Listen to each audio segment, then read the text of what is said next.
Hello बच्चों, क्या हाल है आप सबके। सो लौट आए हैं हम लोग एक बार फिर पीडब्ल्यू के अमेजिंग प्लेटफॉर्म पर। मेरा नाम है ऋषभ, आपका फिजिक्स टीचर। और मुझे उम्मीद है पिछले लेक्चर को आप सबने बहुत एंजॉय किया होगा और सबके बोर्ड के पेपर काफी अच्छे जा रहे होंगे, है ना। कैसा रहा फिजिक्स का पेपर, कमेंट में मुझे बताओ। अब बेटा धीरे धीरे आपके पेपर खत्म होने की तरफ आ रहे हैं और हम सीयूटी की पेपर की तरफ धीरे धीरे बढ़ते जा रहे हैं और हमारी प्रिपरेशन भी उस हिसाब से बढ़ती जा रही है। तो मुझे उम्मीद है पिछले लेक्चर को सब लोगों ने एंजॉय किया होगा। मैंने हमेशा की तरफ बहुत अच्छे अच्छे क्वेश्चंस पढ़ाए थे। काफी बच्चों के मैंने कमेंट्स पढ़े, बहुत ही अच्छे और अप्रिशिएटिव कमेंट्स बच्चों के आ रहे हैं, जो सुन के मुझे ऑब्वियसली पढ़ के बहुत अच्छा लगेगा। तो बेटा आज के सेशन में भी आप लोगों के लिए मैं वही चीज लेके आया हूँ। आज हम पढ़ेंगे किरचॉफ्स लॉ के बारे में, है ना। और सबसे इंपॉर्टेंट हम क्या पढ़ने वाले हैं, जो किरचॉफ्स लॉ में फर्स्ट और सेकंड जो लॉ होते हैं, कैसे वोल्टेज लॉ अप्लाई होता है, उसको एक बार हम रिवाइज करेंगे। उसके बाद हम पढ़ेंगे अपना मीटर ब्रिज के बारे में, है ना। और जो आपका व्हीटस्टोन ब्रिज होता है उससे कैसे रेजिस्टेंस निकालते हैं उस पर चर्चा करेंगे। और सबसे आखिरी में हमेशा की तरह भर भर के क्वेश्चंस करने वाले हैं। तो इस लेक्चर को करते हैं स्टार्ट। तो बेटा सबसे इंपॉर्टेंट चीज देखो बेटा क्या है, किरचॉफ्स लॉ। देखो किरचॉफ्स ने दो लॉ हमें दिए थे, है ना। एक करंट लॉ दिया था, एक वोल्टेज लॉ दिया था, है ना। एक करंट लॉ में क्या बोलता है, करंट लॉ कहता है कि आपसे कि the algebraic sum of electric current meeting at a junction, किसी भी जंक्शन पे अगर बहुत सारे करंट्स मीट कर रहे हैं तो उनका जो एल्जेब्रिक सम होता है, एल्जेब्रिक सम मतलब बेटा विद साइन आपको सम लेना होता है। सम कैसे लेना होता है, विद साइन। मतलब कि जैसे इस जंक्शन में क्या हो रहा है, आप देख रहे हो इस जंक्शन है पी पे एक करंट I1 आ रहा है, एक करंट I2 आ रहा है। तो बेटा इनकमिंग करंट कौन सा है, इनकमिंग करंट है I1 प्लस I2, इतना करंट आ रहा है। और इस जंक्शन से करंट जा कितना रहा है, जाने वाला करंट कितना है, I3 plus I4 plus I5। तो आप देख रहे हो आने वाला करंट और जाने वाला करंट बराबर होता है। इसको अगर मैं लेफ्ट हैंड साइड पे लेके आऊं, इसको अगर बेटा लेफ्ट हैंड साइड पे लेके आऊं, so I1 plus I2 minus I3 plus I4 plus I5 equals to 0। तो बेटा आप देख रहे हो एल्जेब्रिक सम करंट का 0 है, मतलब जो आने वाला करंट है उसको पॉजिटिव लिया जाता है और जो जाने वाला करंट है उसको नेगेटिव लिया जाता है। और दोनों का एल्जेब्रिक सम जो होता है वो 0 के इक्वल होता है ना। While applying this rule current approaching the junction is taken as positive, लिखा है ना। जो करंट जंक्शन की तरफ आ रहे हैं वो पॉजिटिव और जो जंक्शन को लीव कर रहे हैं, जंक्शन को छोड़ के जा रहे हैं, वो नेगेटिव लिया जाता है। तो बेटा ये लॉ किस पर बेस्ड है, आप देख रहे हो कितना करंट मतलब क्या, फ्लो ऑफ चार्ज। जितना चार्ज एक जंक्शन पे आ रहा है उतना ही चार्ज जाना भी तो चाहिए ना, क्योंकि चार्ज क्या रहता है, कंजर्व रहता है बेटा, है ना। चार्ज अपने आप जंक्शन पे क्रिएट नहीं हो सकता और चार्ज अपने आप डिस्ट्रॉय भी नहीं हो सकता। तो जितना चार्ज यहां से एंटर कर रहा है उतना लीव भी करेगा, है ना। तो चार्ज मतलब जितना करंट एंटर कर रहा है उतना करंट जंक्शन से निकलता भी है, जिसको हम फर्स्ट लॉ बोलते हैं, किरचॉफ्स करंट लॉ, है ना। किरचॉफ्स करंट लॉ इसको बोला जाता है। तो अगर आप रिप्रेजेंटेशन और देखना चाहते हैं तो I1 प्लस I2 अंदर ब्रैकेट में minus I3 minus I4 minus I5 equals to 0, या फिर इन सबका ये भी बोल सकते हो, ये और ये एक ही बात होती है ना। अगर इस equation, these two equations are nothing but same. तो बेटा आने वाला करंट इक्वल्स टू जाने वाला करंट होता है। फिर जो किरचॉफ्स का सेकंड लॉ था, सेकंड लॉ में क्या बताया था, सेकंड लॉ कहता है the algebraic sum of EMF और पोटेंशियल डिफरेंसेस। देखो आपके सर्किट में दो एलिमेंट हमें लेने होते हैं, या तो हम बैटरी लेंगे या हम रेजिस्टेंस लेंगे, ये दो चीजें होती हैं, ठीक है ना। कैपेसिटर वगैरह भी होते हैं, बट फिलहाल किरचॉफ्स लॉ जो हम इलेक्ट्रिसिटी में पढ़ रहे हैं उसमें मेनली क्या देते हैं, या तो हम बैटरी लेते हैं या रेजिस्टेंस लेते हैं। तो दो एलिमेंट हमारे पास हैं, उन दोनों के अक्रॉस जो पोटेंशियल डिफरेंस है उसका जो सम होता है किसी क्लोज्ड सर्किट में। कोई हमने क्लोज सर्किट ले लिया तो उन दोनों का, आप देख रहे हो ये क्या है, ईएमएफ, जो भी सर्किट में बैटरी लगा रखी है, और ये क्या है आपका जो जो जितने भी रेजिस्टेंस है उन सबके अक्रॉस जो वोल्टेज ड्रॉप होता है वो होता है सिग्मा IR। इन दोनों का जो सम होता है वो 0 होता है। मतलब कि इसको आप ऐसे समझ सकते हो, इसको आप कुछ इस तरीके समझ सकते हो कि सपोज करो मैंने क्या किया, एक सेकेंड देखो, इसको आप ऐसे समझ सकते हो कि सपोज करो मैंने क्या किया कि एक सर्किट है, एक सर्किट है इस तरीके से, इसमें ऐसे बैटरी लगी हुई है ना, और ऐसे एक और बैटरी लगी हुई है, इस तरीके से बन रहा है ना, सबने पढ़ी ये चीज। तो बेटा इस सर्किट में दो बैटरी हैं, इस सर्किट में दो बैटरी हैं और दो रेजिस्टेंस है R1 और R2। तो बच्चा लोग किरचॉफ्स लॉ क्या कहता है, किरचॉफ्स लॉ कहता है, आप देखो करना क्या होता है, आप नंबर ऑफ एलिमेंट देख लो, इसमें कितने एलिमेंट है, बैटरी और रेजिस्टेंस मिला के 4 एलिमेंट है। तो इसका मतलब इन चारों के अक्रॉस, इन चारों के अक्रॉस आपको वोल्टेज का सम 0 करना है। Voltage across all 4 element, element का मतलब रेजिस्टेंस और बैटरी दोनों, ऑल 4 एलिमेंट्स इज जीरो। इन चारों के अक्रॉस जो वोल्टेज का सम है बेटा वो जीरो होता है, वो जीरो होता है। यानी दिस इसके अक्रॉस, इसके अक्रॉस करंट फ्लो हो रहा होगा, कुछ करंट फ्लो हो रहा होगा, तो करंट इनटू रेजिस्टेंस से वोल्टेज निकाल लोगे, तो नेट वोल्टेज जो होती है, net voltage across this close circuit is zero, है ना। ये क्यों होता है? क्योंकि बेटा एक चीज बताओ, बैटरी एक सर्किट को देखो, बैटरी कुछ एनर्जी प्रोवाइड कर रही है और वो ये वाली बैटरी भी कुछ एनर्जी प्रोवाइड कर रही है। वो एनर्जी डिसिपेट किसके क्रॉस हो रही है? रेजिस्टेंस के क्रॉस हो रही है। तो जितनी एनर्जी सर्किट में आई उतनी ही डिसिपेट हो गई, तो नेट सम जीरो होना चाहिए ना, नेट सम जीरो होना चाहिए। तो कहीं ना कहीं ये कंजर्वेशन ऑफ एनर्जी बताता है। ये हमें क्या बताता है लॉ? ये हमें कंजर्वेशन ऑफ एनर्जी के बारे में बताता है कि नेट चार्ज वर्क जो होगा ना सर्किट में चार्ज को मूव कराने में, वो जीरो होता है। तो it tells us about the conservation of energy, उस पर बेस्ड होता है ना। तो यही बात यहाँ पे हमें बोली गई है, यही बात यहाँ पे हमें बोली गई है, ठीक है बेटा। अच्छा, अब इसको अप्लाई कैसे करना है? ये कंजर्वेटिव फोर्स के लिए होता है, क्योंकि इलेक्ट्रोस्टैटिक फोर्स क्या होती है आपको पता है, एक कंजर्वेटिव फोर्स होती है। कंजर्वेटिव फोर्स का मतलब क्या होता है बेटा? कंजर्वेटिव, कंजर्वेटिव का मतलब होता है कि अगर आपको नेट कंप्लीट पाथ के अलोंग वर्क डन निकालना है, तो कंप्लीट पाथ के अलोंग जो वर्क डन होता है बाय दिस फोर्स वो जीरो होता है। इसको बोलते हैं कंजर्वेटिव फोर्स, ठीक है ना। कंप्लीट पाथ के अलोंग वर्क डन जीरो होता है, तभी तो जीरो कर दिया हमने। अब साइन कन्वेंशन कैसे देखा जाता है? देखो बेटा, दो चीजें हैं, एक होता है बैटरी, एक रेजिस्टेंस। आपको दो चीजें पता होनी चाहिए। अगर आपने क्या करा, आपको रेजिस्टेंस के क्रॉस करंट की डायरेक्शन पता होगी, तो अगर आप करंट के अलोंग जा रहे हो किसी रेजिस्टेंस में, तो उसके अक्रॉस वाला वोल्टेज नेगेटिव लेना है, माइनस आई आर का वोल्टेज आई आर हो गई। और अगर आप रेजिस्टेंस के करंट के अपोजिट जा रहे हो बेटा, तो उसके अक्रॉस वाला करंट आपको पॉजिटिव लेना है। तो अगर करंट के साथ जा रहे हो तो नेगेटिव लोगे वोल्टेज, अगर करंट के अपोजिट जा रहे हो तो वोल्टेज पॉजिटिव ली जाती है रेजिस्टेंस के अक्रॉस, रेजिस्टेंस के अक्रॉस, है ना। तो ये तो साइन कन्वेंशन हो गया रेजिस्टेंस की। अगर मैं बात करूं, फिर बेटा जो बात आती है वो आती है बैटरी की। बैटरी में कैसे देखोगे? अगर बेटा बैटरी का पॉजिटिव टर्मिनल पहले पड़ रहा है तो उसका ईएमएफ नेगेटिव लोगे। अगर बैटरी का नेगेटिव टर्मिनल पहले पड़ रहा है, देखो ना, लाइट राइट से लेफ्ट आता है, नेगेटिव पहले आ रहा है, तो बेटा उसका ईएमएफ पॉजिटिव लिया जाता है। तो अगर नेगेटिव पॉजिटिव टर्मिनल पहले पड़ रहा है तो उसका ईएमएफ नेगेटिव लोगे, अगर नेगेटिव टर्मिनल पहले पड़ रहा है तो उसका ईएमएफ पॉजिटिव लिया जाएगा, है ना। तो बस ये दो बातें आपको याद रखनी जिसका हम इस्तेमाल करने वाले हैं, ठीक है बेटा। अब जो अगली चीज आती है वो आता है व्हीटस्टोन ब्रिज। व्हीटस्टोन ब्रिज क्या होता है बेटा? व्हीटस्टोन ब्रिज में क्या होता है आपको पता है, चार रेजिस्टेंसेस होते हैं, उन चारों को हम एक ऐसे ऑर्डर में अरेंज करते हैं, एक ऐसे पैटर्न में अरेंज करते हैं, सो दैट जो बीच वाला पाथ होती है उससे कोई भी करंट फ्लो नहीं होता। यानी बीच वाले पाथ में कोई भी रेजिस्टेंस लगा दोगे वो वर्क नहीं करेगा। तो आपने देखा, आपने चार रेजिस्टेंस लिए, R1, R2, R3 और R4। इन रेजिस्टेंस के एक पर्टिकुलर ऑर्डर पे इस बीच वाली पास से जो करंट है ना, जो गैल्वेनोमीटर है, इस गैल्वेनोमीटर से कोई भी करंट फ्लो नहीं करता जब ये व्हीटस्टोन ब्रिज बैलेंस्ड होता है। कब नहीं होता?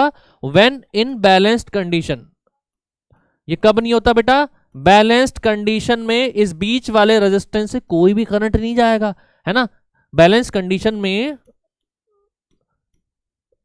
जीरो होगा, जीरो होगा। या फिर इसको समझने का एक तरीका और है, बी और डी पे पोटेंशियल बराबर होगा। इसको ऐसे भी बोल सकते हो, V B equals to V D होगा, ये भी कह सकते हो ना, है ना। पोटेंशियल बराबर है, इसका मतलब बीच इस बीच वाली ब्रांच में जो गैल्वेनोमीटर लगा रखा है इसका डिफ्लेक्शन जीरो होगा।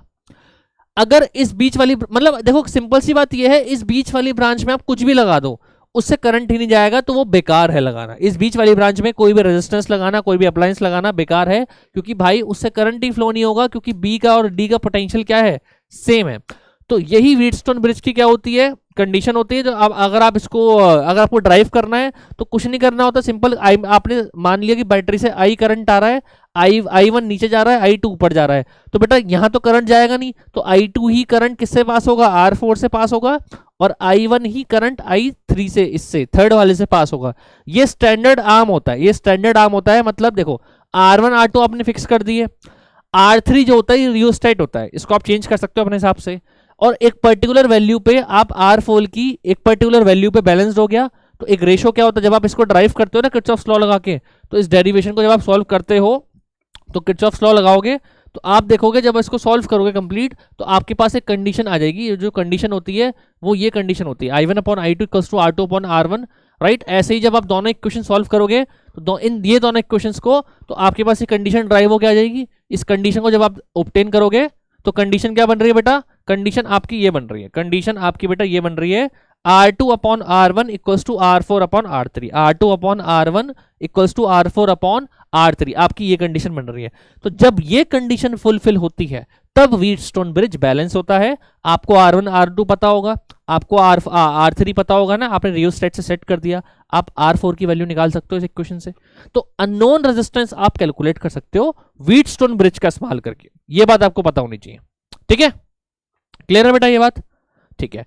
तो जब गैल्वेनोमीटर से करंट जीरो होता है तो हम क्या बोलते हैं कि उसका व्हीटस्टोन ब्रिज का एक नल पॉइंट जिसको हम बैलेंस्ड पॉइंट बोलते हैं ना, वो ऑब्टेन हो गया, क्योंकि दोनों पॉइंट पे जो पोटेंशियल होता है बराबर है ना, बराबर है। और बेटा एक चीज देखो, इस इक्वेशन को मैं ऐसे भी तो लिख सकता हूं, इसको मैं R2 upon R4 equals to R1 upon R3 लिख सकता हूं ना।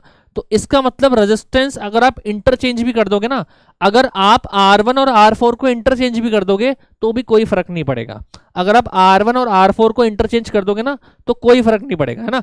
R1 की जगह R4 रख दो और R4 की जगह R1 रख दो, तो द इक्वेशन इज सेम, है ना। यही बात यहाँ पे लिखी हुई है। तो इसको जनरली कैसे पढ़ते हैं कि P by Q equals to R by S है। P बाई क्यू किसके इक्वल है, R बाय एस के इक्वल है। क्लियर है बेटा?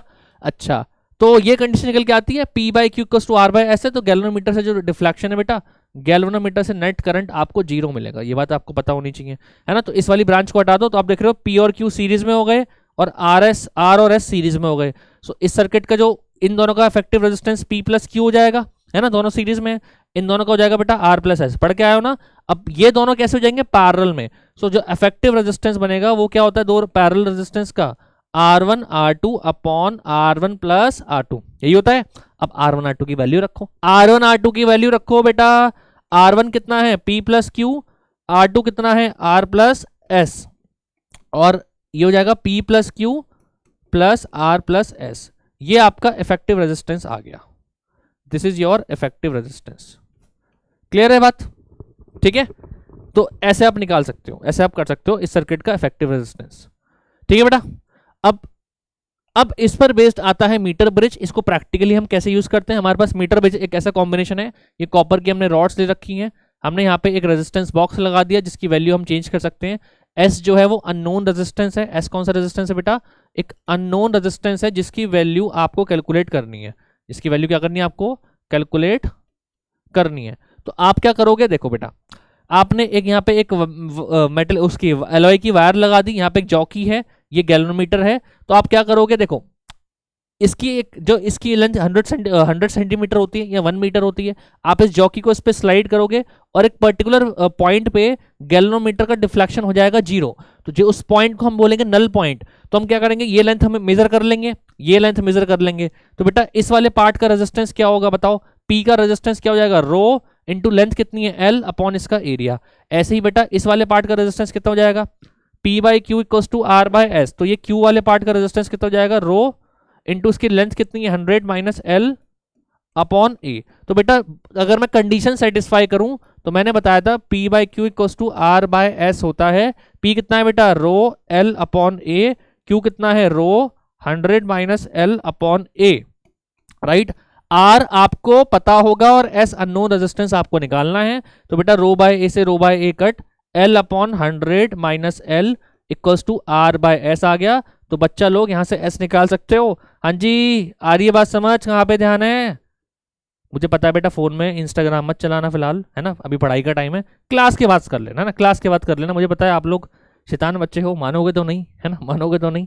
सर अभी तो पेपर खत्म होने वाले हैं सर, आज तो छोड़ दो सर, है ना। आई थिंक बायोलॉजी का पेपर होगा बच्चों का, अब तो खत्म ही हो गए ऑलमोस्ट पेपर, है ना। तो लेकिन बेटा अभी देखो एक दिन का गैप लेके पढ़ाई शुरू कर देना सीयूटी के लिए। ये मत सोचना पेपर खत्म होगा तो हम रिलैक्स हो गए, नहीं, अभी तो असली जंग आप लोगों की शुरू हुई है। आप लोगों की जंग मार्च में फरवरी में शुरू हो गई थी और इस पूरे साल जंग चलेगी कंपटीशन निकालने की। अब तक सिर्फ बोर्ड की जंग थी, तो अभी जंग पूरी नहीं हुई है, अभी जंग में आपको जीतना है, अभी सिर्फ एक पार्ट हुआ है उसका। तो एक दिन का ब्रेक ले लेना, है ना, रिलैक्स करने के लिए अपने आप को, फिर सीयूटी की प्रिपरेशन शुरू कर देना बेटा, है ना। जो भी आपका एस्पिरेंट हो, है ना, सब सीयूटी की प्रिपरेशन शुरू करनी है।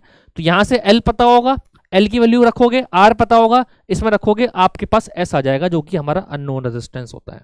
क्लियर है बात, है ना, अननोन रेजिस्टेंस आ जाएगा। ये हमारा मीटर ब्रिज का कॉम्बिनेशन होता है। किस पर बेस्ड होता है ये? व्हीटस्टोन ब्रिज के प्रिंसिपल पर बेस्ड होता है।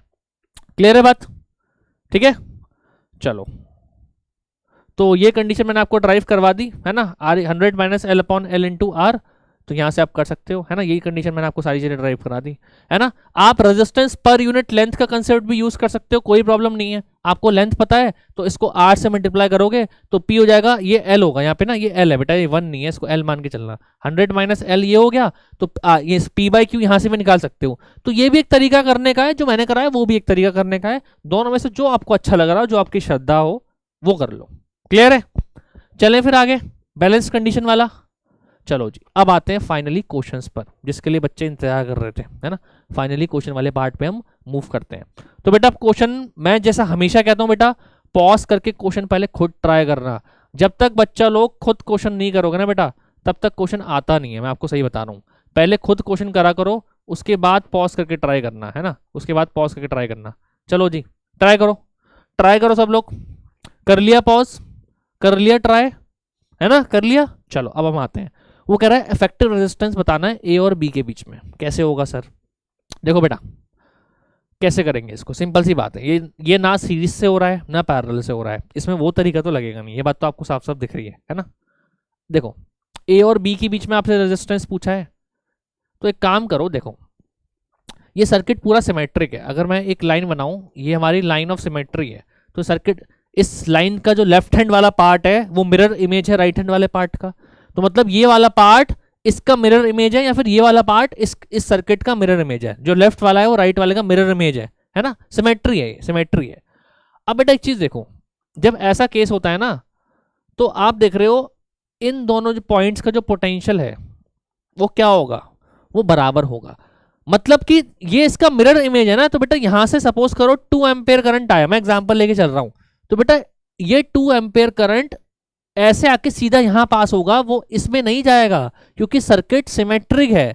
ये जितना ये इसकी मिरर इमेज है ना, तो जितना यहां करंट होगा उतना ही इसमें होगा। ऐसे ही सपोज करो यहाँ पे 1 एम्पेयर करंट आया, तो बेटा यहाँ इस वाले में 1 एम्पेयर करंट जाएगा, क्योंकि ये सिमेट्रिक है। जितना करंट इसमें होगा उतना इसमें होगा, जितना करंट इसमें होगा उतना ही इसमें होगा। इसका मतलब इस बीच वाले रेजिस्टेंस को यहां से हटाया जाए। ये कहीं ना कहीं आप, अगर आप देखो बेटा, अगर आप इस वाले पार्ट को हटा दोगे ना, तो ये कहीं ना कहीं व्हीटस्टोन ब्रिज तो बन रहा है कुछ ना कुछ, this by this equals to this by this बन रहा है। इसका मतलब बीच वाले पार्ट में कोई करंट नहीं जाएगा, है ना, ऐसा मान सकते हो। या फिर आप सिंपल सा सिमेट्रिक वाला फॉर्मूला यूज कर लो। तो ये सर्किट अगर मैं बेटा रीड्रॉ करूं, अगर मैं रीड्रॉ करूं, तो ये सर्किट कहीं ना कहीं ऐसे बनेगा। ध्यान से सुनना मेरी बात, ध्यान से देखना, ये रेजिस्टेंस इसके साथ सीरीज में ये वाला रेजिस्टेंस, ठीक है, और नीचे जो है आप देख रहे हो ये रेजिस्टेंस ये वाला आ गया, इसके साथ जो है आपका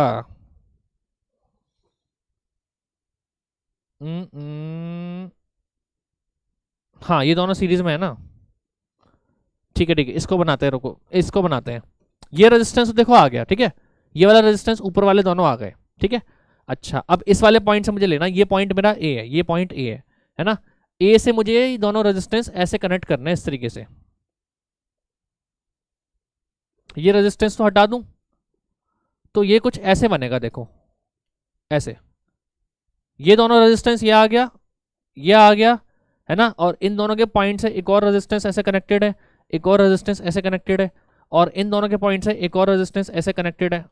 ध्यान से देखना जब मैं सर्किट बनाने जा रहा हूं, है ना, ठीक है। और आप देख रहे हो कि ये रेजिस्टेंस हो गया, अच्छा, और यहां पे एक हमारा एक और रेजिस्टेंस कनेक्टेड है। क्या इस सर्किट को मैं रीड्रॉ करके ये बना सकता हूं?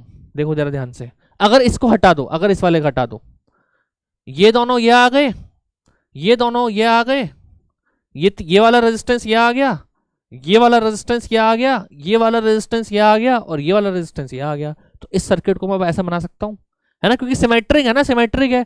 अब बेटा ये दोनों सीरीज में आप लोग लगा लोगे, सबकी वैल्यू सेम है, R R R R R. अब कैलकुलेट करो जरा कितना बन रहा है बेटा ये।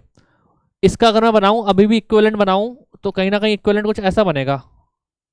ऊपर तो बेटा 2R आएगा, ठीक है, नीचे देखो 2R और R पैरेलल में, 2r और r पैरेलल में, तो ये 2r/3 बनेगा, ये 2r/3 बनेगा, बनेगा नहीं बनेगा? r ये बनेगा 2r/3 और ये बनेगा बेटा r, ये बनेगा r, है ना? देखो ये बनेगा बेटा, एक सेकंड को, हाँ 2r और r का पैरेलल कितना होगा? 2r/3, ये r 2r/3 r और नीचे एक और r है, नीचे एक और r है ना? नीचे एक और r है। ये सर्किट मैं ऐसे बना सकता हूं?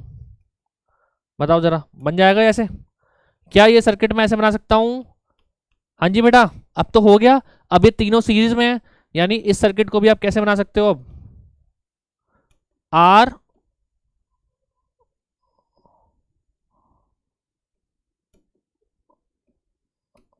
कैसे बनेगा बताओ? 2r प्लस 2r/3 कितना होगा? ये 8r/3 और ये बनेगा आपका बेटा r, है ना? अब ये तीनों पैरेलल में, अब निकाल लो इफेक्टिव। इफेक्टिव ले लो 1/r dash equals to 1/r plus 1/r plus 1/8r/3। कितना बना बेटा ये हो जाएगा 2/r प्लस 3/8r। तो कितना बनेगा बेटा? 8r LCM, 4 2 8, 8 plus 3 11/8r। ठीक है बेटा? तो यहां से आपका r डैश कितना आ जाएगा बेटा? 8r/11, ये आ रहा है 8r/11। एक सेकेंड रुको, 8r/11 आना चाहिए। हमने कुछ गड़बड़ तो नहीं करी? एक सेकंड रुकना बेटा। अच्छा अच्छा, सॉरी सॉरी, ये 2r है, वही मैं सोचूं यहाँ पे 2r आएगा ना बेटा? वह यहाँ पे 2r आएगा ना? यहाँ पे 2r आएगा, है ना? यहाँ पे 2r आएगा। तो कितना हो गया बेटा? ये एलसीएम लो इसका। ये आपको, इसको एक काम करो ना, इसको ये लिख लो ना, इसको 3 ऊपर ले जाओ बेटा, इसको 3 को ऊपर ले जाओ, इस 3 को आप ऊपर ले जाओ। ठीक है, ये बन गया। कितना बन रहा है बताओ? ये बन रहा है 8r, तो ये बनेगा 8 प्लस 4 प्लस 1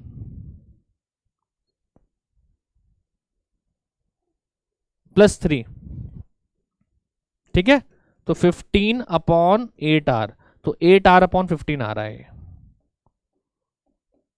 ये आ रहा है। क्लियर है बात? बताओ 8r/15, ये आंसर आ रहा है सबका?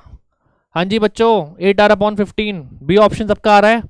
तो ऐसे करना होता है। ये क्वेश्चन बहुत ही फेमस क्वेश्चन है, जो कि बहुत सारे पेपर्स में आता है, और ये ना सीरीज से होगा ना पैरेलल से होगा, ये सिमेट्री से होता है या फिर पोटेंशियल सेम करके।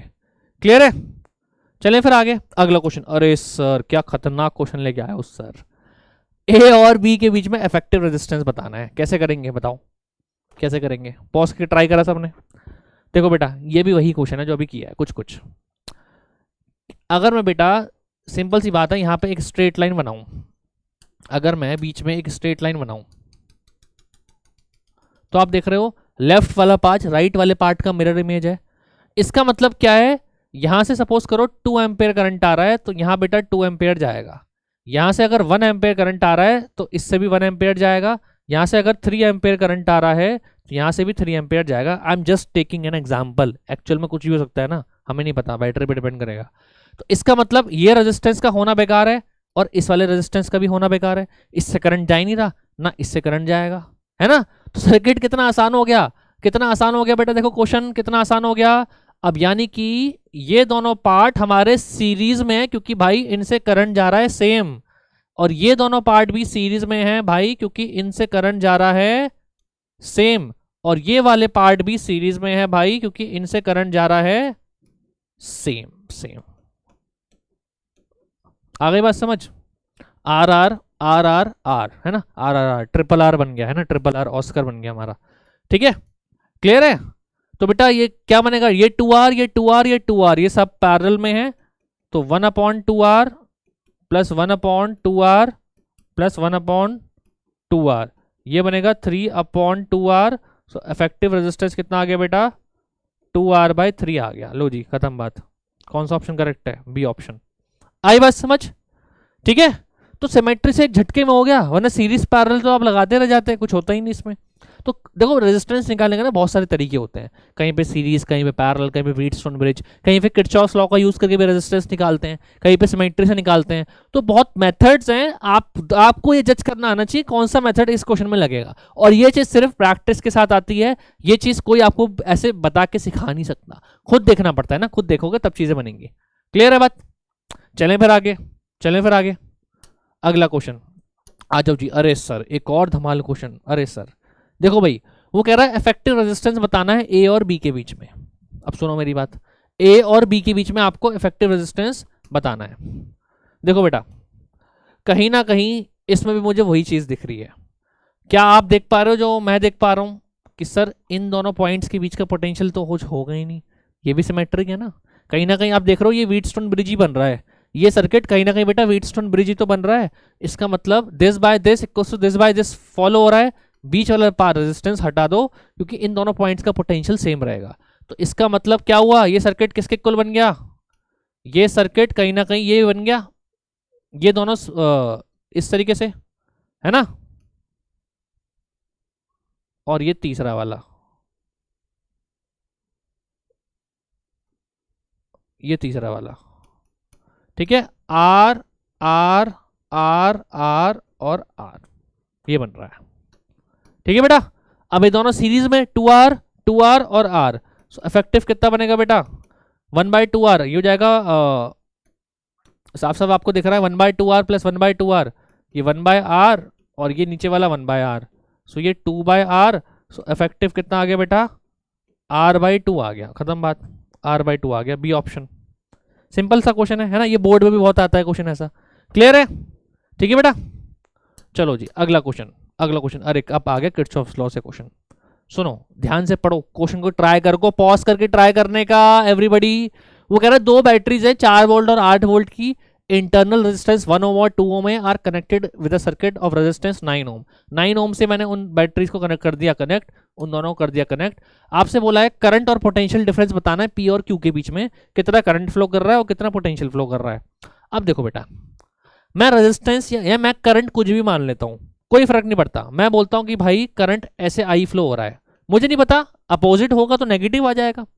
मैंने माना कि करंट ऐसे जा रहा है, तो बेटा आप देख रहे हो ये 4 वोल्ट वाली बैटरी तो चार्ज डिस्चार्ज हो रही है, 8 वोल्ट वाली चार्ज हो रही है। तो वैसे तो ये अपोजिट होना चाहिए ना, क्योंकि बड़ी तो ये है तो ये इसको चार्ज करेगी। बट आपको मैं बता रहा हूं है ना, अपने आप नेगेटिव आ जाएगा, ये प्रूफ कर देंगे अभी हम।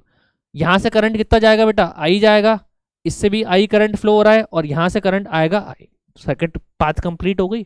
अब इसमें लगाया जाए किरचॉफ्स वोल्टेज लॉ। आ जाओ जी, देखो भाई इससे स्टार्ट करते हैं। इसका लूप ऐसे जा रहा है, तो आप करंट के साथ जा रहे हो, करंट के साथ जा रहे हो तो मैंने बताया था नेगेटिव लिया जाता है वोल्टेज इनटू करंट, वो करंट इनटू रेजिस्टेंस वोल्टेज। इसके साथ जा रहे हो तो इसका भी जो वोल्टेज है आई इंटू 1, रेजिस्टेंस 1 है ना इसका भी नेगेटिव लेंगे। इसके लिए बैटरी का नेगेटिव टर्मिनल पहले आ रहा है तो भाई इसको लोगे पॉजिटिव, इसके लिए पॉजिटिव टर्मिनल पहले लाई कर रहा है तो इसको लोगे नेगेटिव, और इसके लिए भी आप करंट के साथ जा रहे हो तो इसको भी बेटा नेगेटिव लोगे 2 इंटू आई और इसको कर दोगे 0 के इक्वल, सिग्मा वी इक्वल्स टू 0। यही करते हैं, ठीक है बेटा। अब जरा इसको सॉल्व करो, यही करते हैं। 9i आई और 2, ये हो जाएगा माइनस का 12i और ये कितना हो जाएगा माइनस का 4 इक्वल्स टू 0। तो बेटा यहाँ से 12i कितना आ जाएगा माइनस का इक्वल्स टू 4। तो बच्चों यहाँ से i कितना आ गया -1/3 एम्पेयर आ रहा है। देखो जरा सब लोग, ये आ रहा है i कितना आ रहा है -1/3 एम्पेयर आ रहा है, आ गया नेगेटिव। बोला था मैंने, बोला था नेगेटिव मतलब भाई करंट एक्चुअल में ऐसे फ्लो हो रहा है, ये डिस्चार्ज हो रही है और ये चार्ज हो रही है। बात भी सही है ना, ज्यादा है तो ये चार्ज तो करेगी, सीरीज में बैटरी। इसका मतलब करंट हो रहा है 1/3 एम्पेयर पी और क्यू के बीच में। अब आपको वोल्टेज ड्रॉप निकालना है किसका, पी और क्यू के बीच में वोल्टेज ड्रॉप निकालना है, पी और क्यू के बीच में, ठीक है बेटा। तो आपको वोल्टेज ड्रॉप कैसे निकालोगे, देखो सिंपल सी बात है, जो 9 ओम के अक्रॉस वोल्टेज ड्रॉप होगा वही यहां होगा, है ना, वही यहां होगा। तो वोल्टेज ड्रॉप कितना होगा VPQ, करंट कितना है 1/3 इंटू रेजिस्टेंस कितना है 9, सो 3 वोल्ट का पोटेंशियल डिफरेंस होगा, 3 वोल्ट का होगा, 1/3 और 3 वोल्ट का, है ना, 1/3 और 3 वोल्ट का, है ना, 3 वोल्ट का वोल्टेज ड्रॉप होगा। आई बात समझ, है ना। तो ऐसे करना होता है, 1/3 और 3 वोल्ट। ए ऑप्शन आ रहा है, ये बन रहा है सबका, यही बन रहा है। देखो इसको ना आप यहां से किरचॉफ लॉ भी यूज कर सकते हो, यहां से किरचॉफ लॉ यूज, देखो इसको करने का एक तरीका बेटा और भी है, एक तरीका और भी है, मैं आपको वो भी बता देता हूँ, है ना, वो भी बता देता हूँ। सुनो, आप एक काम कर सकते हो, आप बोलोगे सर कि हम एक काम करते हैं कि जो आपने लॉ लगाया है ना VPQ, तो मैं यहां जरा अगर ये लॉ लगाऊं VPQ, तो VPQ कैसे होगा, देखो V और P और Q, P और Q, ठीक है। तो बेटा VP माइनस, इससे कितना आ रहा है I इंटू 1, यानी -I माइनस ये प्लस का 4 होगा, प्लस का 4, ठीक है, और ये कितना बनेगा माइनस का 8, ठीक है, और माइनस का 8, और ये कितना बनेगा बेटा प्लस माइनस का 2I, माइनस का 2I minus VQ equals to 0। क्या मैं लिख सकता हूं, ये ध्यान से देखो जरा, मैंने इस पूरे एक पूरी पाथ बना दी ना, VP माइनस VQ कर दिया, तो बेटा यहां से VP माइनस VQ कितना आ जाएगा, ये बनेगा माइनस का 6I और माइनस का 8, 6I नहीं, सॉरी 6I नहीं होगा, कितना होगा ये VP minus VQ, VP minus VQ, ये बनेगा माइनस का 3I, ठीक है, और माइनस का 4 इक्वल्स टू 0। तो बेटा VP माइनस VQ कितना आ जाएगा यहां से 4 प्लस 3I, 4 इंटू 3I कितना है 1/3,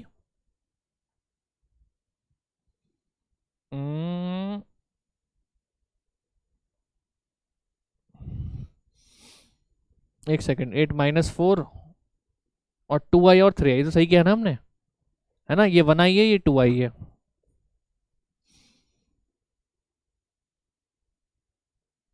अच्छा अच्छा अच्छा अच्छा अच्छा, एक चीज हमने वो ले लेना बेटा, करंट, करंट कैसे जा रहा है, देखो करंट जो है वो एक्चुअल में ऐसे फ्लो कर रहा है ना, करंट ऐसे फ्लो कर रहा है, हाँ तो हम करंट के अपोजिट जा रहे हैं ना बेटा, हम करंट के अपोजिट जा रहे हैं ना।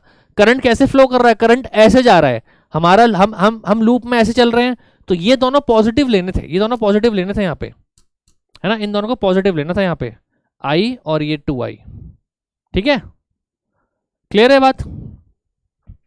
तो कितना आ रहा है बेटा, ये कितना आ रहा है बताओ मुझे फटाफट, हाँ जी एवरीबॉडी, आ रही बात समझ। देखो बेटा इस लॉ से खेलना सीख जाओ, इस लॉ से खेलना, VP माइनस VQ कितना हो जाएगा, और ये कितना हो जाएगा प्लस 3I माइनस का 4 इक्वल्स टू 0।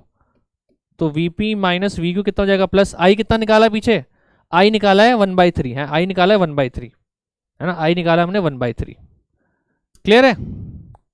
तो 1/3, तो यानी ये 3 इंटू 1/3 माइनस का 4 इक्वल्स टू 0, ये बनेगा, ठीक है ना, ये बनेगा, क्लियर है बात, आ रही बात समझ।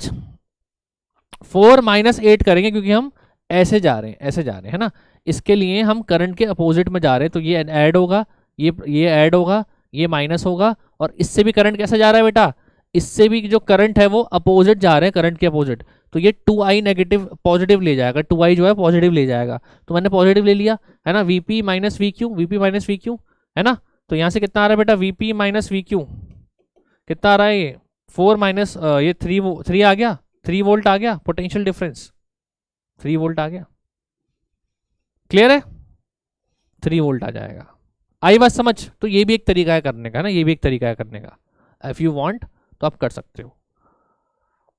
अच्छा एक चीज सुनो, Q हाई वोल्ट, हाई पे होगा लो पे होगा, बेटा Q जो है वो हाई पोटेंशियल पे होगा ना, क्योंकि इसमें करंट कैसे जा रहा है, अच्छा सॉरी P जो है वो हाई पोटेंशियल पे होगा, समझे बात को, P बेटा हाई पोटेंशियल पे होगा, क्योंकि इस रेजिस्टेंस से करंट कैसे जा रहा है, यहां से यहां करंट जा रहा है ना, करंट यहां से यहां जा रहा है इस रेजिस्टेंस के अक्रॉस, तो VP हाई होगा और VQ जो है वो लो होगा, लो पोटेंशियल पे होगा, इस रेजिस्टेंस की बात करूं, ठीक है, तो ऐसे आपको करना आना चाहिए, आई बात समझ। तो ये भी एक तरीका था बेटा करने का, इसको भी आप नोट कर सकते हो, this is also one of the method to do this, है ना, आई बात समझ, बताओ बताओ चैट में, हाँ जी। अच्छा अगला क्वेश्चन, वो कह रहा है current passing through the ideal ammeter in the circuit given below, आपको एक सर्किट दे दिया, पॉज करके ट्राई करा, बताओ बच्चों, बस आपसे बोला है भैया सर्किट हमारा दे रखा है, तो भैया इसके अक्रॉस हमें क्या बताना है, आइडियल एमीटर है, आइडियल मतलब जो मतलब जो प्रैक्टिकल हो नहीं सकता है ना, जो आपके ख्यालों में चीज़ें होती हैं वो आइडियल होती हैं, है ना, एक्चुअल में कुछ भी आइडियल नहीं होता। तो ये आइडियल एमीटर आपको दे रखा है। अब सुनो, आपसे करंट पूछा है, तो बेटा इसका रेजिस्टेंस क्या ले लोगे? आइडियल का मतलब मैंने बता रखा है सबको, आइडियल का मतलब इसका रेजिस्टेंस तो भाई 0 ओम लेना पड़ेगा, 0 ओम रेजिस्टेंस लोगे इसका। अब मुझे बताओ, करंट ये दोनों रेजिस्टेंस पैरेलल में, तो इनका इफेक्टिव हो गया 1, तो करंट कैसे निकलेगा? टोटल वोल्टेज कितनी है सर्किट में? 4, और टोटल रेजिस्टेंस क्या होगा? ये 1 प्लस ये 2, सब सीरीज में होंगे, प्लस इसका इंटरनल रेजिस्टेंस 1 ओम प्लस ये 4 ओम, सब सीरीज में होंगे। कितना बन रहा है? 4 अपॉन कितना हो गया ये? 8, 1/2, यानी 0.5 एम्पेयर करंट फ्लो वो करेगा ideal ammeter. Fourth option, ideally 0.5 करेगा, बट प्रैक्टिकली 0.5 से कम होगा, क्योंकि भाई इसका रेजिस्टेंस भी काउंट होगा। प्रैक्टिकली 1.5 से कम, 0.5 से कम होना चाहिए आपका। बस लो, एक झटके में आंसर आ गया, है ना। देखने में ऐसा क्वेश्चन था, ऐसे ही क्वेश्चन मिलेंगे आपको पेपर में, पेपर में ऐसे देखने को मिलेंगे। देखने में लगेगा अरे भाई क्या क्वेश्चन है, क्या बड़ा सा दे दिया। आंसर कुछ नहीं है, एक लाइन में आ जाता है ना, एक लाइन में आंसर आपका सॉल्व होकर आ जाता है। क्लियर है? अगला क्वेश्चन देखो, ये देखो, ये वाला क्वेश्चन आप होमवर्क में ट्राई करना बच्चा लोग, ये वाला क्वेश्चन एक बार होमवर्क में ट्राई करना, और कमेंट में सबका आंसर चाहिए, सेम तरीके पे बेस्ड है ये। आ जाओ किरचॉफ्स करंट लॉ वाले पे। वो कह रहा है इस फिगर में आपको करंट बताना है, आपको करंट दे रखा है इस फिगर में, आपको आई की वैल्यू बतानी है। देखो आई की वैल्यू बतानी है, अब ध्यान सुनना मेरी बात। यहां पे कितना करंट आ रहा है? 2 यहां से आ रहा है, 2 यहां से आ रहा है, तो भाई यहां पे 4 एम्पेयर करंट जाएगा, ठीक है। अब यहां पे अगर 4 एम्पेयर करंट आ रहा है इस वाले जंक्शन पे, 1 तो यहां चला गया, तो यहां कितना जाएगा? यहां 3 एम्पेयर जाएगा, पॉज करके ट्राई कर लिया। अब इस वाले जंक्शन पे 3 एम्पेयर करंट यहां आ रहा है, 3 में से 1.3 तो यहां चला गया, तो इसका मतलब यहां कितना आएगा? 3 माइनस 1.3 विच इज 1.7 एम्पेयर। कौन सा ऑप्शन करेक्ट है? कौन सा ऑप्शन करेक्ट है? ए। लो, खत्म बात। तो ये फर्स्ट लॉ जिसको क्लियर नहीं हुआ था किरचॉफ, मुझे उम्मीद है अब क्लियर हो गया होगा कि आपको करंट को कैसे, incoming current equals to outgoing current, ये करना होता है। क्लियर है बात? देखो एक क्वेश्चन अच्छा ये भी दे रखा है, ध्यान से सुनना मेरी बात, सेम क्वेश्चन है ना। देखो आपको आई की वैल्यू बतानी थी, पॉज करके ट्राई करा, कैसे करेंगे? देखो 15 एम्पेयर यहां से आ रहा है, 8 यहां से आ रहा है, तो पता 15 प्लस 8 23 एम्पेयर करंट जाएगा। यहां इस वाले पे 23 एम्पेयर करंट जा रहा है। अब इस पे 23 तो यहां से आ रहा है, 3 यहां से आ रहा है, इसका मतलब इससे टोटल करंट कितना निकलेगा? 23 प्लस 3 26 एम्पेयर करंट इससे यहां जाएगा, ये अपोजिट दे रखा है, 26 एम्पेयर इसमें एंटर करेगा। अब यहां से 26 एम्पेयर करंट आ रहा है इस वाले जंक्शन पे। अब इसकी बात करें, यहां से 5 भेजा, 5 में से 8 तो यहां चला गया, है ना। इसका मतलब बेटा क्या था? आपने यहां से 5 एम्पेयर करंट भेजा, 5 में से 8 यहां चला गया। अब ये कैसे पॉसिबल हो जाएगा सर? ये तो पॉसिबल है ही नहीं। इसका मतलब पता है क्या है? इसका मतलब ये है यहां से 3 एम्पेयर करंट आया होगा, तो तभी तो ये 5 और 3 मिला के 8 बने।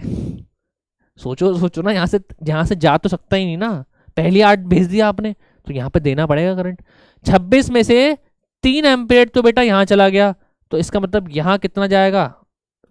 23 एम्पेयर करंट, 23 एम्पेयर करंट। तो कौन सा ऑप्शन करेक्ट है? Third, 23 ampere current. Negative sign दे नहीं रखा, दिया होता तो भी सही होता है, तो यहां से 23 एम्पेयर करंट एग्जिस्ट करेगा, तो कौन सा ऑप्शन करेक्ट है? थर्ड, है ना। तो ये आप, मुझे उम्मीद है फर्स्ट लॉ काफी बच्चों को इससे क्लियर हो गया होगा, ठीक है, फर्स्ट लॉ सबको क्लियर हो गया होगा, ठीक है बेटा। अच्छा देखो एक ये वाला क्वेश्चन भी देख लो, ये वाला क्वेश्चन भी देखो बेटा, आ जाओ आ जाओ आ जाओ, भर भर के क्वेश्चन करते हैं सर, हमेशा भर भर के आपके लिए क्वेश्चंस लेके आते हैं। पॉज करके ट्राई करो, क्वेश्चन क्या था? 2 batteries, one of EMF 18 volt, internal resistance 2 ओम दे रखा है, दूसरे का वोल्टेज 12 वोल्ट है, इंटरनल रेजिस्टेंस 1 ओम दे रखा है। अच्छा 12 वाले का 1 ओम है, यहाँ पे बेटा 1 कर लो, यहाँ पे 1 कर लो, ठीक है, एक सेकेंड, हाँ यहाँ पे 1 ओम कर लो। आपसे बोला है इस वोल्ट मीटर की रीडिंग कितनी होगी, इस वोल्ट मीटर की रीडिंग बतानी थी। देखो बेटा कैसे करेंगे, ध्यान से सुनना मेरी बात। पहले तो भाई एक काम करो, आप ना पहले इससे करंट निकालो, इससे करंट आई आ रहा है, यहाँ करंट आई जाएगा, है ना, आई तो ये पूरा एक लूप बन रहा है ना, तो जरा इसमें किरचॉफ्स लॉ लगाओ। देखो इसका रेजिस्टेंस कुछ ऐसे लाई करेगा, इसका रेजिस्टेंस कुछ ऐसे लाई करेगा, ऐसे मान सकते हो मन में। तो इसके लिए तो आप करंट के साथ जा रहे हो, तो अगर हम यहां से शुरू करोगे तो माइनस का 2 इंटू आई, और इसका नेगेटिव पहले आ रहा है बैटरी का, तो प्लस का 18, इस अब यहां से घूम के यहां होगे तो इसका पॉजिटिव पहले आ रहा है तो -12, और इस रेजिस्टेंस के लिए भी आप करंट के साथ जा रहे हो तो माइनस का कितना होगा यहाँ पे i into 1 which is i, तो ये 0 हो जाएगा। यही होगा, कितना हो गया बताओ, माइनस का 3i प्लस का 6 इक्वल्स टू 0, तो i कितना आ गया बेटा यहाँ से 2 एम्पेयर आ गया, i आपका 2 एम्पेयर आ गया।